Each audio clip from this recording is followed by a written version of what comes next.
Yo les gars, on se retrouve aujourd'hui pour une toute nouvelle vidéo, j'espère que vous allez bien, en tout cas moi ça va super. Je fais cette vidéo les gars pour vous donner mon avis et vous parler de la situation du Barça ces derniers jours. Donc on l'a vu, il y a eu l'assemblée générale avec les socios concernant pour l'approbation des leviers économiques. Je vais donc vous parler des différents dossiers mercato également et vous dire comment le Barça doit utiliser l'argent de ces leviers économiques. Donc je pense que vous savez, le Barça doit se renforcer obligatoirement pour devenir compétitif. Ça, Laporta l'a très bien rappelé, il l'a très bien expliqué, il le rappelle même à chaque discours qu'il prononce. Mais pour moi, les deux postes où le Barça doit se renforcer sont impérativement la défense et l'attaque. La défense, on l'a vu depuis quelques années, surtout dans les grands matchs, il y a de gros problèmes défensifs avec des joueurs qui pour moi ne cessent d'arriver au club et la plupart flop. On peut prendre comme exemple l'anglais, qui a réalisé que 7 matchs, il a été que 7 fois titulaire cette saison en Liga. On a Umtiti qui ne s'est toujours pas remis de sa blessure au genou. Il y a aussi Piqué qui est vieux et qui pour moi doit s'en aller.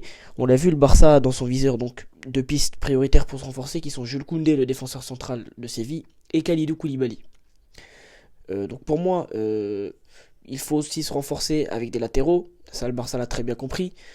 Pour suppléer Alba à gauche et le poste d'arrière droit avec Daniel Alves qui va partir.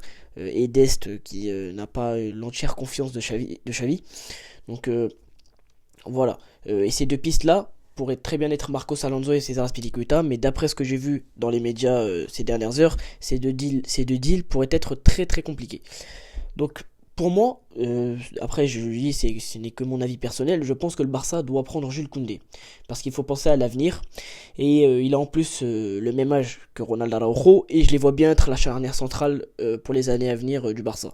Certains diront Kalidou Koulibaly, parce qu'on le connaît, c'est un des meilleurs défenseurs du monde, il est très solide, il a l'expérience, il a joué au plus haut niveau, mais pour moi il a déjà 31 ans et j'ai envie de dire que c'est à partir de cette période-là que les pépins physiques arrivent. On a le meilleur exemple avec Gérard Piqué, qui à chaque début de saison nous dit qu'il va bien physiquement, mais sur le terrain on voit qu'il y a différentes blessures qui apparaissent et il est souvent obligé de céder sa place.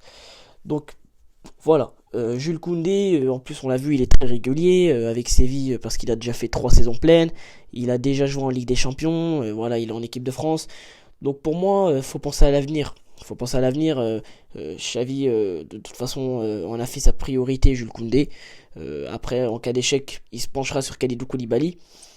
Mais bon, voilà. Après, il y a aussi également l'attaque, dont vous le savez, il y a des rumeurs avec Robert Lewandowski.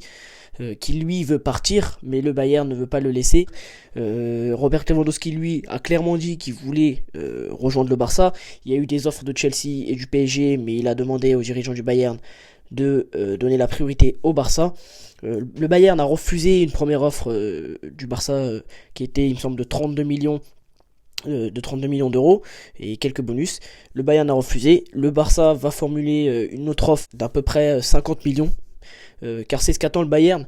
J'ai entendu dire que même avec la signature de Sadio Mané, qui est dit comme étant le possible remplaçant de Lewandowski, le Bayern n'a pas changé sa position. Ils veulent toujours conserver Lewandowski. En même temps, on les comprend, c'est l'un des meilleurs buteurs du monde, hein, si ce n'est le meilleur. Donc voilà, mais le Barça aussi insiste. Et en particulier Xavi qui a encore réclamé à Laporta et qui lui a dit que Lewandowski et Koundé, il les voulait absolument et que c'était ses priorités. Donc pour moi, Lewandowski, je suis pour, parce que pour moi, ça va effrayer les défenses. Et c'est d'un buteur comme ça qu'on a besoin, surtout dans les grands matchs, pour être au niveau en Ligue des Champions. Voilà. Ansu Fati, j'ai entendu dire également que lui, il inquiétait avec son état physique. En Espagne, ils ont peur qu'il ne revienne jamais à 100% et que sa blessure fasse soit un peu comme celle d'Umtiti qui ne s'est jamais remis de sa blessure au genou. Donc voilà, j'attends de voir. Il y a également le dossier Rafinha où Leeds est en pleine négociation avec Arsenal. Arsenal est en pôle pour rafler la mise, mais Leeds pour moi réclame un prix élevé qui est de 70 millions. Et pour moi, on ne peut pas, voilà. Pour moi, je veux pas que le Barça mette 70 millions sur Rafinha, sachant que si Dembélé réclame entre guillemets, j'ai envie de dire 20 millions de salaire, on peut prolonger Dembélé de 3 saisons. On peut prolonger Dembélé de 3 saisons, ça fait 60 millions sur 3 ans pour Dembélé. Donc pour moi, c'est beaucoup plus rentable de prolonger Dembélé que de prendre Rafinha, surtout que Rafinha, certes, il a du talent, mais c'est pas un joueur confirmé, alors que Dembélé, on connaît son talent, on sait qu'il est capable de faire la différence. Donc pour moi, voilà, donner la priorité à la prolongation de Dembélé, et ça, Xavi l'a dit. Donc voilà, pour moi, le Barça doit utiliser son argent à bon escient. J'ai entendu également que la vente de Frenkie de Jong se rapproche. United ne lâchera pas l'affaire. Ils veulent formuler une nouvelle offre un peu plus conséquente pour faire craquer le Barça, mais le Barça a dit qu'ils ne vendront pas de Jong en dessous de 86 millions d'euros. Donc je suis d'accord avec eux, hein, parce que quand on voit que West Ham demande de 100 millions pour Declan Rice, voilà quoi. Pour moi, le Barça doit utiliser cet argent correctement. Voilà, il ne doit pas faire comme la catastrophe Bartomeu là. Voilà, je vais même pas reparler de ça parce que c'est des mauvais souvenirs.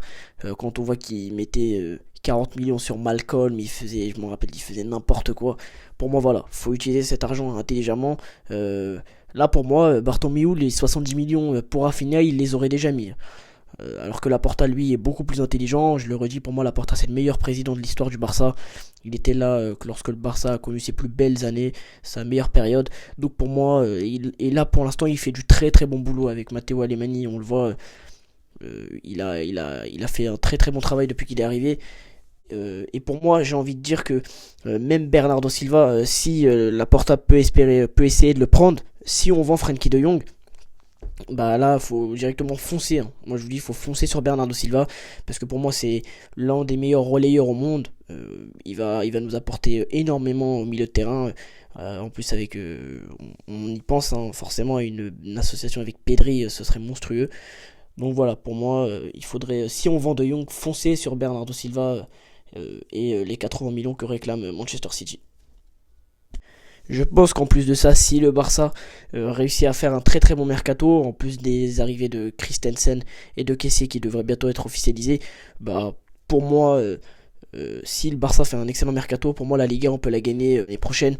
Je dis pas facilement parce que quand même en face il y a le Real, champion d'Europe. Mais voilà, je pense que on a énormément de chances de gagner la Liga l'année prochaine et pourquoi pas d'aller loin en Ligue des Champions. Il y a aussi les indésirables dont il faut parler. Il faut que le Barça se débarrasse de ces indésirables. Et la liste est longue. Il y a Clément Langlais, qui est envoyé du côté de Tottenham en prêt. Il y a Samuel Umtiti qui lui est envoyé à Gérone ou même en Ligue 1. Il y a Neto qui lui a dit qu'il voulait rester au Barça jusqu'à la fin de son contrat. Il y a également Riqui Puig qui lui par contre est envoyé au FC Porto. Voilà, il y a Oscar Mingueza aussi. Donc tous ces joueurs-là, il faut que le Barça s'en débarrasse pour pouvoir gagner de l'argent et économiser de l'argent sur les salaires, pour pouvoir justement les vendre aussi et gagner de l'argent pour pouvoir recruter et être plus compétitif la saison prochaine.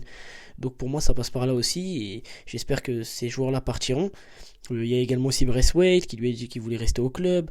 Donc voilà, la liste est longue, mais bon, le Barça, il faut que le Barça se débarrasse de ces joueurs au plus vite. Voilà, ça nous permettra de gagner de l'argent et de pouvoir l'investir sur le marché. Donc voilà les gars, c'était tout pour cette vidéo. N'hésitez pas à vous abonner, à liker, à me donner votre avis dans les commentaires. Faites-moi une liste de 5 joueurs que vous aimeriez que le Barça recrute durant ce mercato estival. En attendant, c'était tout pour cette vidéo. N'hésitez pas à liker, à vous abonner, à partager et à commenter, c'est très très important pour moi. On se retrouve pour une toute prochaine vidéo. Visca Barça et vive le foot.